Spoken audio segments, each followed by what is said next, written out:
Hello, and welcome to the Gaia update for the total solar eclipse that's happening December 14th, 2020. I'm Adrienne Elise. Well, this total solar eclipse is incredibly potent because of all the other things that are going on. The main energy of this eclipse is that it's just a couple of degrees away from the Galactic Center in Sagittarius.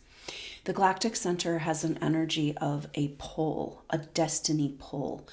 It's like pulling you into the future, pulling all of us into the future. The nodes of the moon, which is when the eclipses happen, they're lining up with the nodes of the moon, which is where the orbit of the sun and the moon intersect. So eclipses are about aligning up, and the nodes of the moon are about how are we going to get to our future and what's holding us back from the past.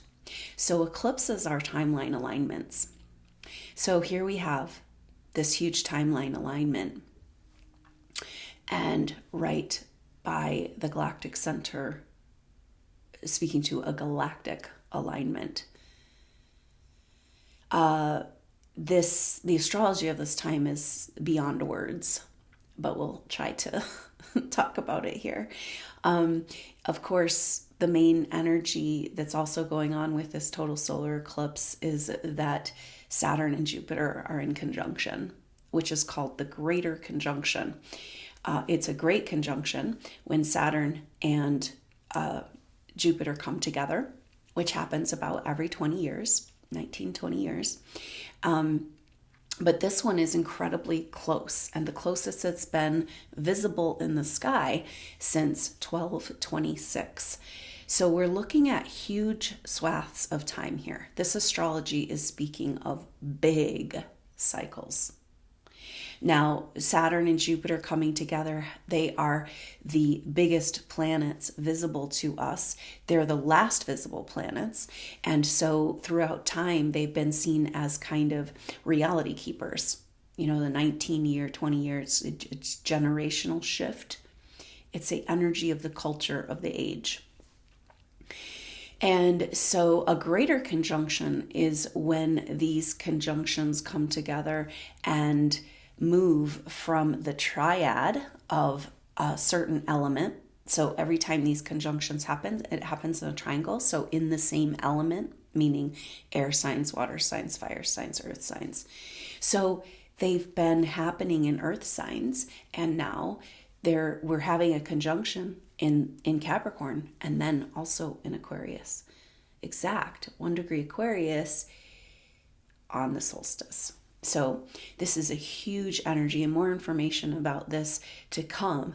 But this total solar eclipse is intricately involved, of course, with this greater conjunction.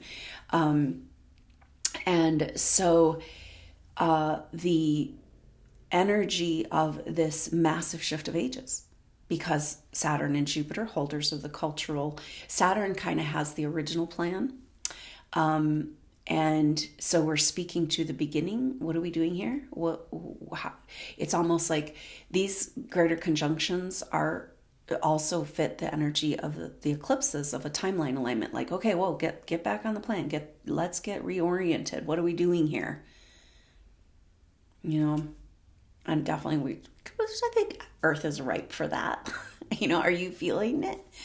The energies are so weird. There's beautiful moments. There's just the darkest moments. It's like time is so strange. You know, we're clearly moving into a very big shift of energy. So what is this total solar eclipse telling us about this? Eclipses are especially total. You know, so total solar eclipse means that at a certain places on the earth, the moon is going to completely cover the sun. And it's like that ring of fire, the diamond ring, and then it comes back, into being visible. Eclipses throughout time have been associated with very powerful events. And it's about something being hidden or something that is hidden being revealed. So a real change in our whole reality, and so it's speaking to this timeline alignment. And again, similar to the Jupiter Saturn, but kind of like getting on track with where we're really heading.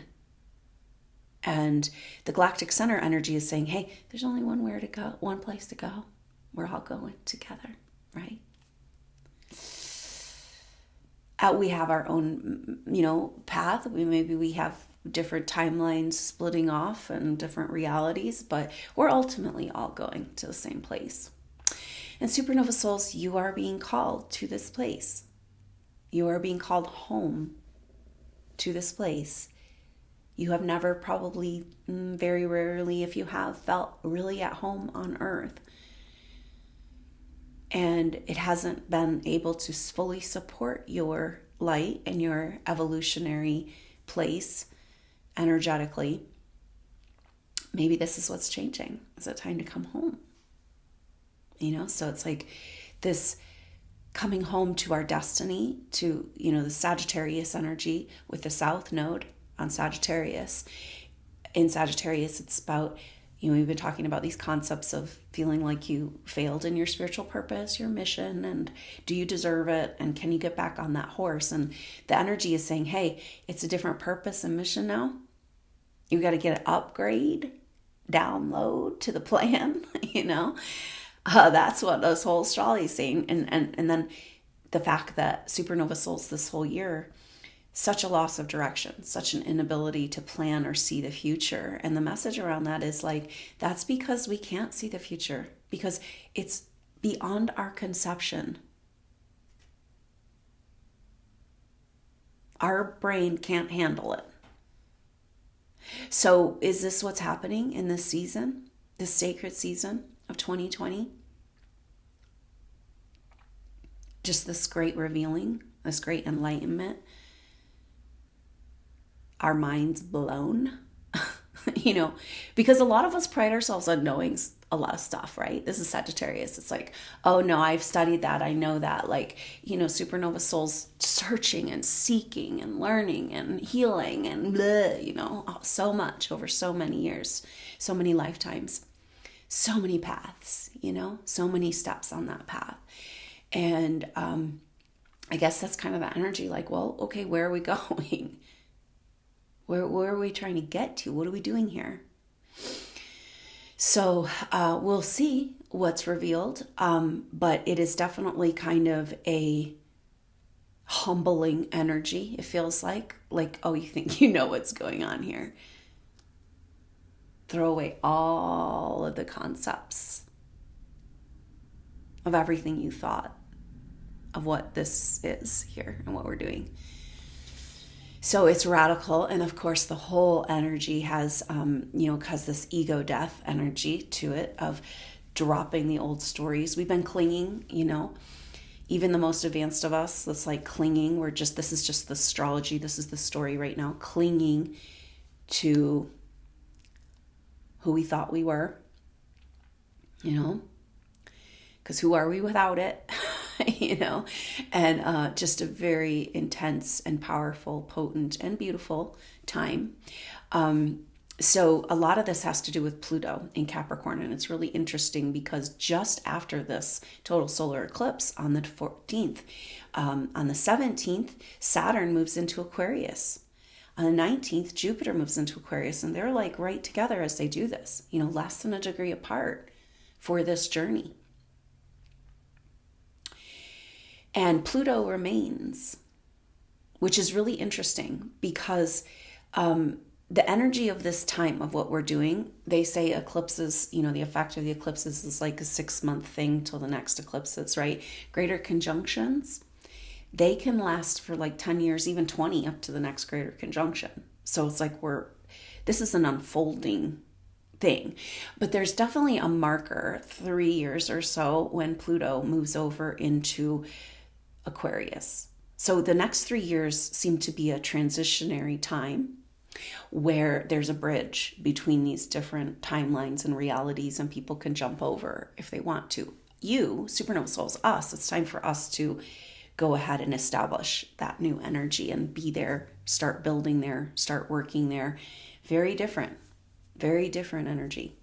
And we'll explore this, but the Pluto and Capricorn energy is about the breakdown, of the authoritarian old guard structures that aren't serving us in the new age. Aquarius wants freedom, and rights, the rights of the individual. Taking care of everyone is a way to take care of the individual as well. And a whole new paradigm. And so this wrecking ball, Pluto coming in, now Pluto has this energy of just like, it's going to break down whatever's faults. But it's not just to break down, it's to rebuild. It's to open up to the future. Pluto has an energy of something completely unknown from the future, right? So this next 3 years of Pluto completing in Capricorn and moving into Aquarius, it's like we are on this precipice. We are in this shift into the age of Aquarius. And this Pluto Capricorn energy is really important. Gotten super activated by Jupiter and Saturn also in Capricorn this year. And now Jupiter and Saturn coming into this great conjunction. It's just so incredibly epic. And definitely there's an energy of like the astrology as a person involved in the art of astrology. It's my duty to tell you this is an epic moment of time. Don't miss it. You're here living on the planet, and there's evidence, as all this lining up in this greater plan that you've been working on this for this time for many lifetimes, particularly around the last shift of ages. There's definitely a connection with the supernova souls and the last shift of ages. And that's when there was this greatest conjunction. So the Saturn and Jupiter conjunction is a great conjunction every time they come together every 20 years, and about every 200 years or 240 years. That's called a greater conjunction. That's when this conjunction moves to another set of signs, meaning the different element, right? So this is right where we're at.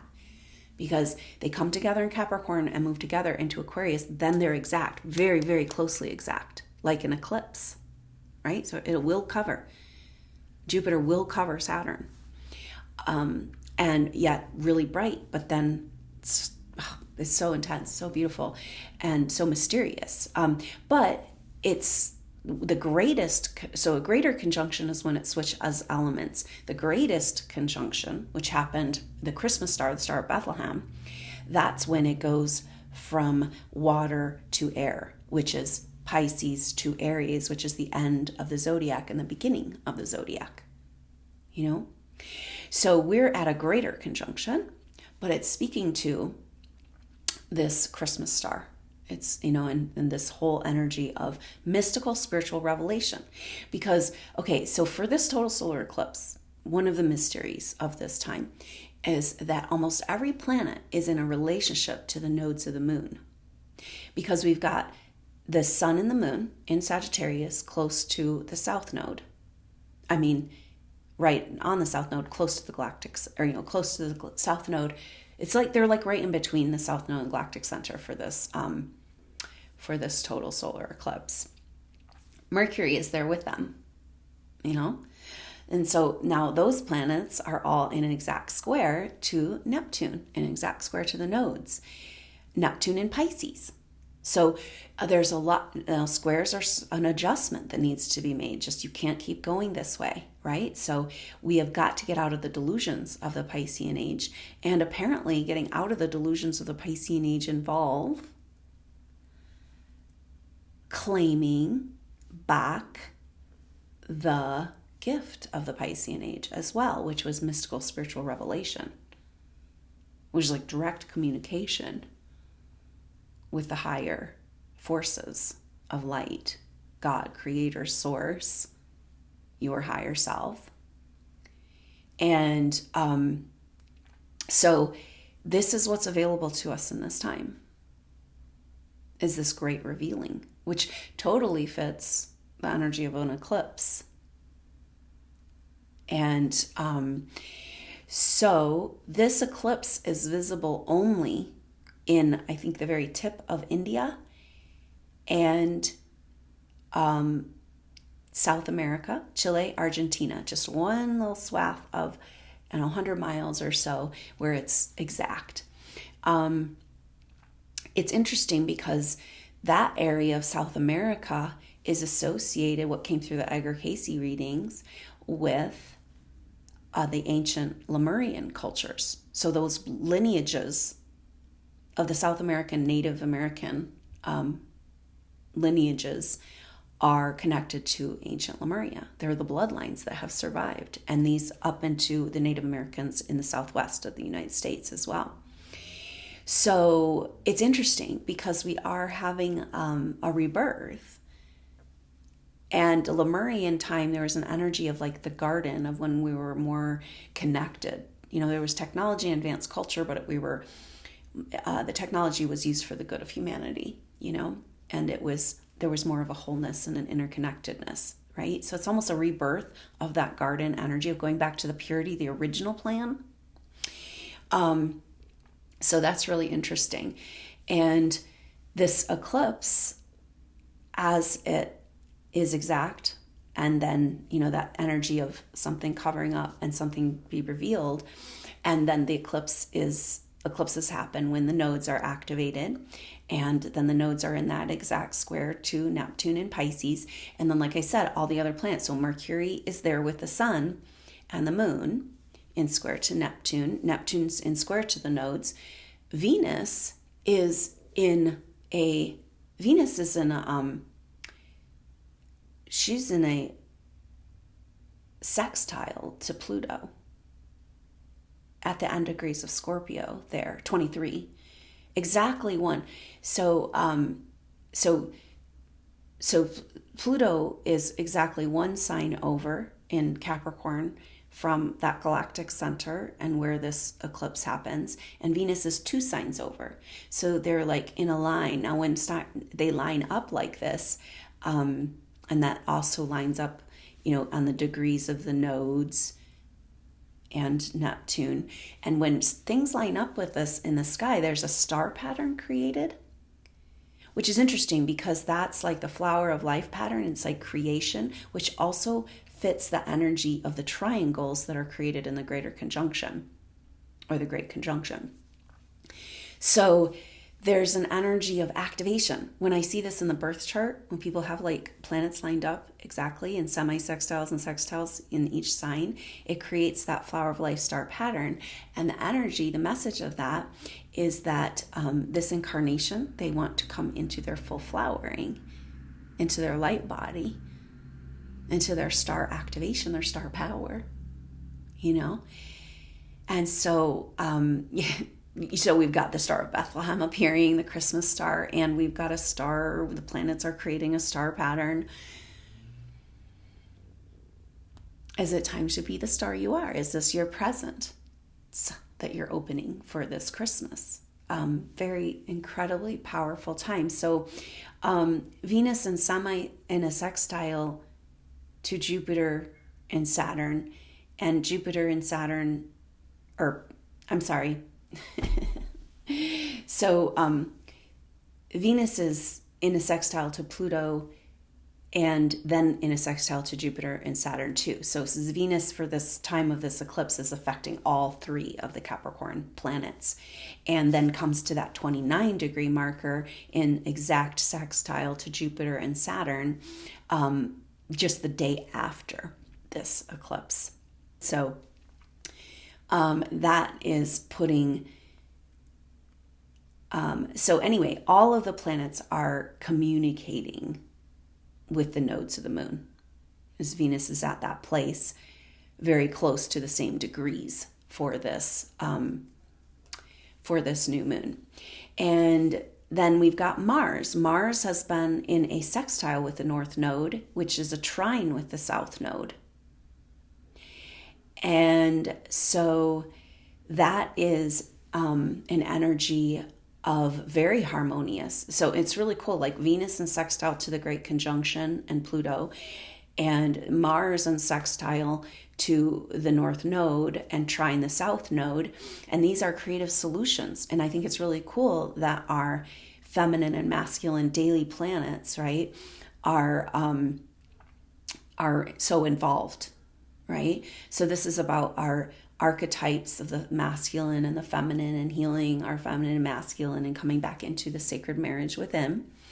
And Venus at the end degrees, coming to the end degrees of Scorpio, it's like cleaning up the feminine, reinstating her in her holy place, you know, just so powerful there, that she is just one sign over from where this total solar eclipse is happening.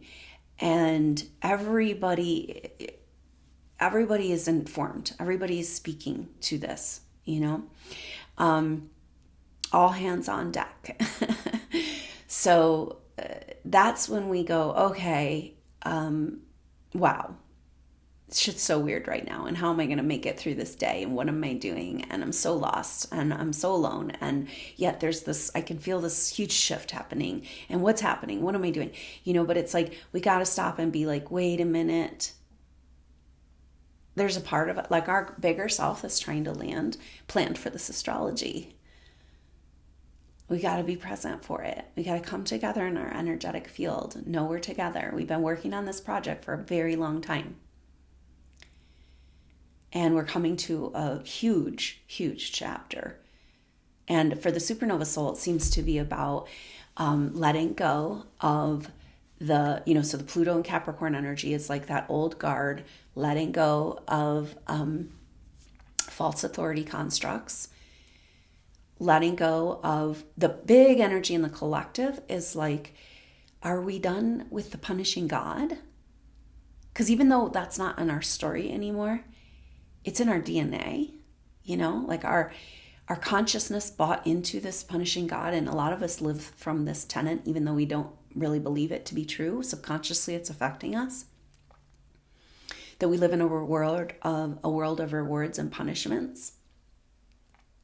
That's Saturn. Saturn in Capricorn is karma, you know. But Saturn is also Chronos, the keeper of time. And so the keeper of time also has the memory of the original time or the original plan. So we're definitely getting an upgrade, or maybe we're getting back on the original plan. And that involves some mystical spiritual revelation, a timeline alignment, you know, and who knows what this really means, right? But Mars in connection to the trine the South Node, sextile the North Node, Mars is also one sign over from Neptune. So they're making their little star pattern. And these all sextiles and semi-sextiles are about working together for creative solutions, working from the other line, from the other side, you know, because semi-sextiles are between the next sign over, and the next sign over is a different element, and it's like masculine or feminine, you know, it goes masculine, feminine, right? So we're trying to bridge the gap, heal the wound of separation, and come back into our cosmic oneness. And definitely energy of this rebirth of Christ consciousness, but as a field of energy that you as a supernova soul wanted to come and be here and be a part of as a living, breathing demonstration project. An example, right? So this is the new paradigm, it feels like. In the old paradigm, the Piscean Age was like, how do I heal? How do I fix? How do I save? How do I help? You know, how do I bring the light to the darkness? And then now it's like, oh, wow, look at her. I want to do that too. That's possible. So that this is like an embodiment and being in the field of these possibilities of new earth, Gaia consciousness, Christ consciousness, in the living, breathing mantle of energy. And now it's time for you to step into that throne. You know, this greater conjunction associated with the crowning of kings, with dynasties falling and rising. And this is definitely an energy of like, when we get rid of the punishing God, what are we going to replace it with? You know, this loving consciousness. And that's the rise of new leaders, the righteous, true leaders, you know, the true royalty. And this really fits a supernova soul, like coming into your sovereignty, into your power as an advanced soul, saying, yeah, your God doesn't have any power over me.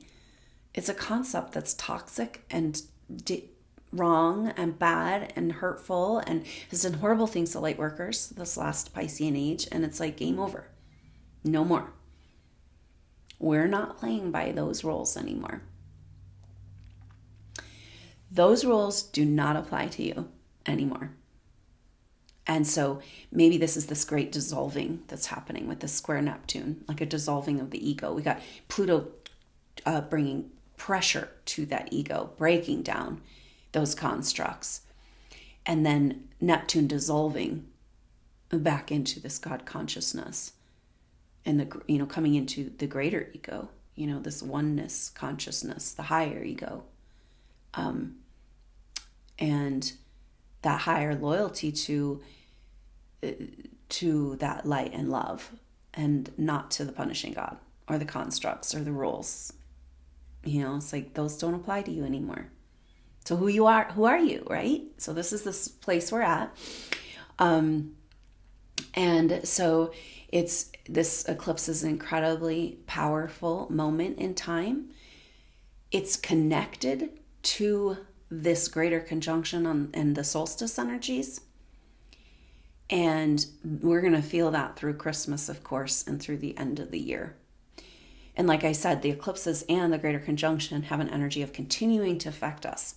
So we'll keep tabs on this, because the other little thing that's going on is that Mars is in its third and final square to Pluto, coming into for the solstice. And that's a really powerful energy, because Mars has been in this retrograde since July. We've been feeling this Mars retrograde energy. And so it's made 3 hits with Saturn, Jupiter, and Pluto. That's 9 altogether. It's really intense. It's very powerful energy. But when Mars is direct, again, after being retrograde, that's when it has its power, its momentum. The third and final hit of a transit is where you get the message, you get the download. So as at this eclipse, we're starting to feel the effect of Mars square Pluto. Third and final. So there's something very final about this. But then Mars doesn't have its third and final square with Saturn and Jupiter until January. And so that chapter of Mars, now Mars retrograde comes out of retrograde shadow right at Christmas, right at the end of the year. So that's a huge shift.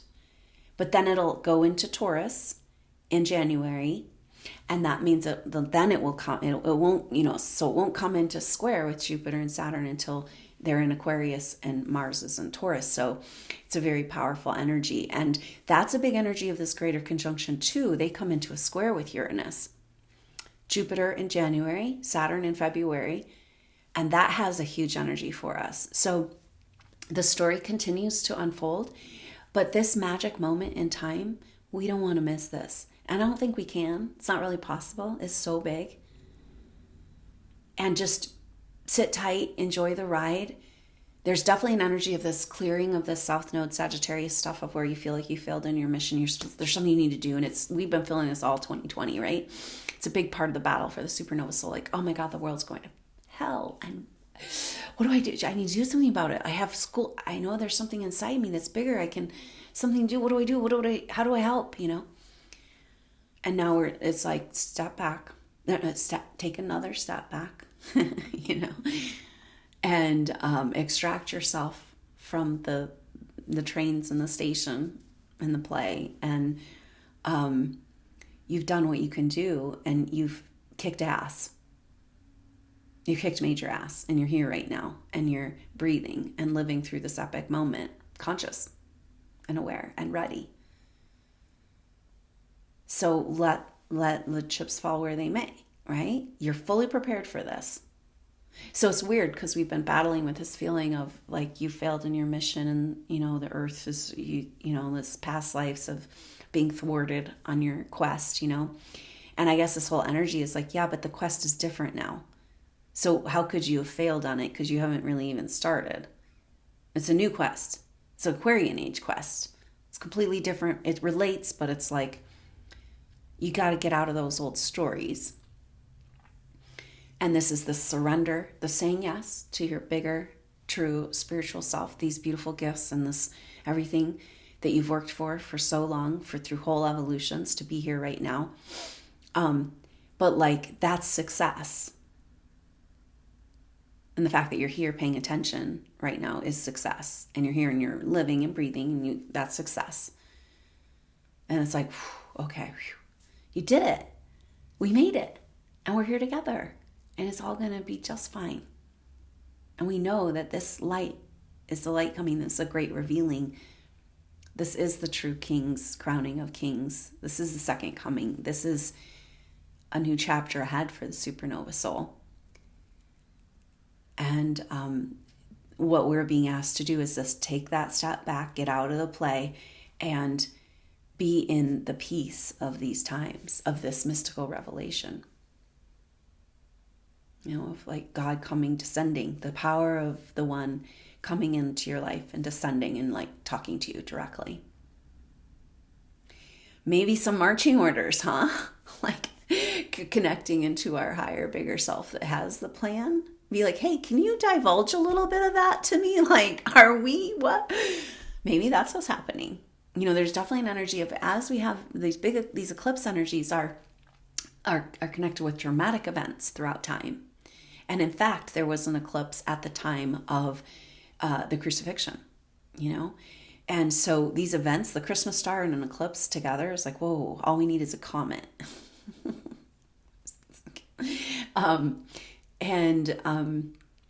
So when timelines align, though, to me, I keep seeing this picture of the strings being plucked. And the purpose of plucking the strings is to hear the sound. This is a huge energy, because the energies, the greater conjunction is about Saturn and Jupiter coming into a new triad, an air triad. And air is song and expression, and voice and messages and information. So it fits this, and it's like this big plucking of the string. But there's a moment in the plucking of the string, it's ultimately going to resolve. The sound will come and resolve and harmonize with the other sounds and strings. But when you first pluck it, it's almost like the act of plucking that string has to take it out of alignment first. It has to go, because that's like what gives it momentum to come back into alignment. And that's kind of where we're at right now, which is interesting, because this force of nature, of life force, of God consciousness that's coming more directly into our world is that great corrector. It's this, that force, the vital force that brings all back to harmony. And so, but the great corrector needs momentum. And this is like, it's kind of that analogy of a homeopathic remedy in the body. When you're taking a homeopathic remedy, it's a message. It's like plucking that string. And sometimes when that message is happening, your body will have symptoms, these symptoms that are expressing, releasing the energy of the disease. And so it's like there's a little bit more imbalance right before the body comes back to more balance. And that's where we're at too. So we're in this weird place of like, right, where the string is going way out of tune before it resolves. But wow, I can just see this harmony, this cosmic harmony, and tapping into this cosmic harmony, this alignment energy, and just all of the planets and the stars, on deck with this, and this epic moment here together where we get our strings plucked. It's like, so we're like, wow, going back and forth into the unknown. maybe visiting all these other timelines that are unresolved and picking up those energies and bringing them back into this harmonic resolution. So it's really powerful, but again, it's really great to be here together. And I do feel like supernova souls, I've just seen you drop so many stories this year and open up to so much for the supernova soul. And this is this Venus and Scorpio too. Do you deserve to get out of that punishing God energy? You know, life has been a punishment for you. For what? For your light through this Piscean age. And it's like, is it time to get out of that story? But the new story is so different, we can't even comprehend it. And, but it's really about allowing ourselves to come back into our spiritual light. It's our birthright. It's our truth. It's our soul birthright. You know, and how that connects back to the original plan and getting in alignment with that original plan of the Gaia Eden star that she came here to be, and we came here to be a part of this experience. And this great revealing of who we are and receiving back the spiritual light and the spiritual love as an abundant source of all. There's no control on it. There's no like, well, did you do it right today? Did you meditate enough? You know, I was like, living and breathing in a full surrender experience to the cosmic love that you are. So I hope you can join me for this Total Solar Eclipse soul group session. It's going to be about 12 hours before the eclipse on Sunday night at 8 p.m. in Mountain Time in the U.S. And if it doesn't work with very many time zones, I mean, it's hard because it can't work with every time zone, right? But it's about encoding into the energy at that particular time. And then you can go back and get the replay whenever it works in your time zone. And we can be together, you know, for this epic moment in time. Eclipses happen over 3 hours or so, you know. So it's kind of like an arc of energy that happens, and very profound moment in time. And we've got these moments, right? Like and definitely there's almost a bookend energy of the eclipse and that solstice, but then the reverberating effects of all this will continue. So I look forward to seeing you on that soul group session. A soul group session goes deeper than the activations. It's about, it's a group intuitive session. So we look at shared past life energies and look at clearings, contractual clearings, activations, timeline alignment, soul retrieval, all on the table. So I hope you can join for that. And also there will be a coupon in the chat of that event. If you come to this Total Solar Eclipse, 50% off the solstice, so that maybe we can all be together for more events. So look for that coupon code. I hope you can be there for the solstice too, because our energy together consciously is so powerful right now. And it's everything we need to be doing. So thank you so much for being brave and being here and being on the journey. And I look forward to seeing you soon. Until then, I'm Adrienne Elise. Namaste.